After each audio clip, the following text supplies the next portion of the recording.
Be be کس قدر مشکل کے ساتھ کہتے کھانا پانی ایک پتھر پر رکھتی، پھر اوپر چڑھتی، پھر اوپر رکھتی، پھر کھانا رکھتی، پھر یہ ادا سے چل رہی تھی. تو ایک دن جبرائیل کھڑے ہیں، انہوں نے کہا یا رسول، اور اس وقت حضور سے مخاطب ہو کر آپ ذرا باہر آئیں.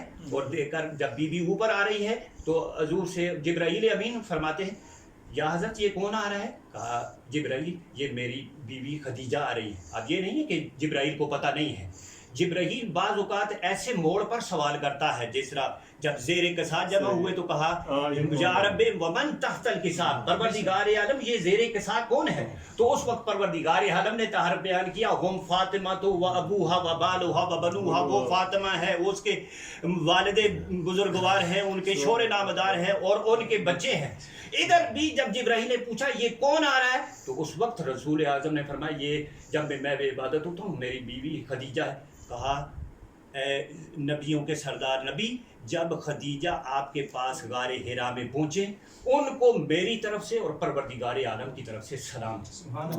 آپ اندازہ کریں کہ جبرائیل امین تمام ملائکہ کا سردار ہے اور استاد ہے، وہ جب تک کوئی بات اس کو بتائی نہ جائے، کہا نہ جائے، وہ نہیں کر سکتا. جس ہستی کو اللہ اور اللہ کا سب سے بڑا فرشتہ سلام کر رہا ہو، آپ اندازہ کر. اسی لیے ہم ان کے ساتھ رضی اللہ تعالیٰ یا رضی اللہ عنہ نہیں، سلامن علی عباد الذین اصطفیٰ، میرے ان بندوں پر میرا سلام ہو جو میرے چنے ہوئے ہیں. لہذا بی بی خدیجہ ان ہستیوں میں سے ہے جو اللہ کی چنی ہوئی ہے.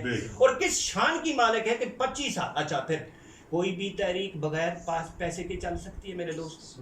قرآن خود سورہ والضحیٰ میں کہتے تھے آپ کے پاس کچھ نہیں تھا، ہم نے آپ کو غنی کیا. اور جاننا چاہیے کہ وہ کس کی دولت تھی جس کی وجہ سے رسول اکرم صلی اللہ علیہ وآلہ وسلم کو قرآن کہتے کہ ہم نے غنی کیا. کہتے ایک مرتبہ سب سونا ڈھیر کیا گیا بی بی خدیجہ کا، ایک طرف کے نوکر دوسری طرف کے نوکر اس ڈھیر کی وجہ سے ایک دوسرے کو نہیں دیکھ سکتے.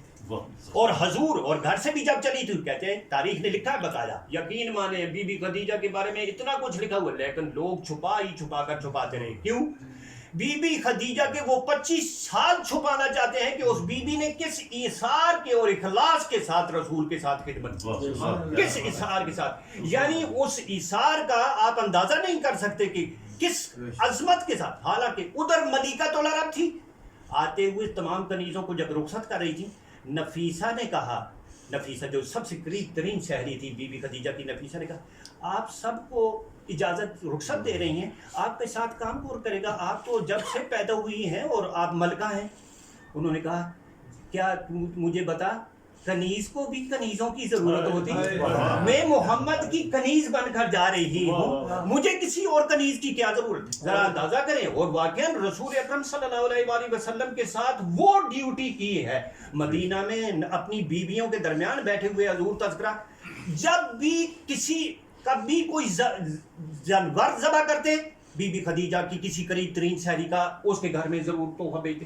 اگر کوئی گھر میں آ گیا ہے کسی حوالے سے بھی بی بی خدیجہ کے ساتھ اس کا تعلق، آپ یقین مانے بی بی رسول اعظم کھڑے ہو جاتے بی بی خدیجہ کی اس سہیلی کے احترام میں. اچھا پھر جب بھی کیا ہوتا، حضور اکرم صلی اللہ علیہ وآلہ وسلم کی خود بیویاں کہتی ہیں جب بھی رسول اگر غضبناک ہو جاتے، ہمارے پاس ایک ہتھیار یہ آ گیا تھا، جب بھی رسول اگر غضبناک ہوتے، غصے میں ہوتے، ہم بی بی خدیجہ کا تذکرہ کرتے، فوراً غصہ جو ہے محبت میں تھا. یعنی بی بی خدیجہ خود مدینے میں بھی اسی طرح رسول کے ساتھ یاد کے طور پر رہی جس طرح نے. اور بی بی انہی کی بیٹی جو بی بی فاطمہ ہے، وہ اس کو ام ابیہا کا جو لقب ملا ہے، یعنی باپ کے لیے بھی ماں کی طرح کا رول ادا کرتی رہی. ام ابیہا یعنی ماں کے لیے، باپ کے لیے باپ ہے نبیوں کا سردار نبی. اور یہی تو وہ بی بی ہے جس کے لیے اللہ تعالیٰ نے جب لوگوں نے مکہ کے لوگوں نے رسول کو ابتر ہونے کا تانا دے رہے تھے، اللہ تعالیٰ نے سورہ کوثر اٹھا کر سورہ کوثر جو عطا کی ہے، تو کس بی بی کے بطن سے وہ کوثر عطا. یعنی سورہ کوثر میں اللہ تعالیٰ نے یہ جو کہا کہ تیرا دشمن ہی ہمیشہ دم کٹا رہے گا، تو وہ اس سورت کی مصداق اس بی بی خدیجہ کے بطن سے وہ بیٹی عطا کی جو کہ یہ خود ہیں تمام 12 اماموں کی ماں، اور وہ بیٹی ہے 11 اماموں کی ماں. اور کیا نہ ہو کہ اللہ تبارک و تعالیٰ نے اس بی بی کی اولاد کو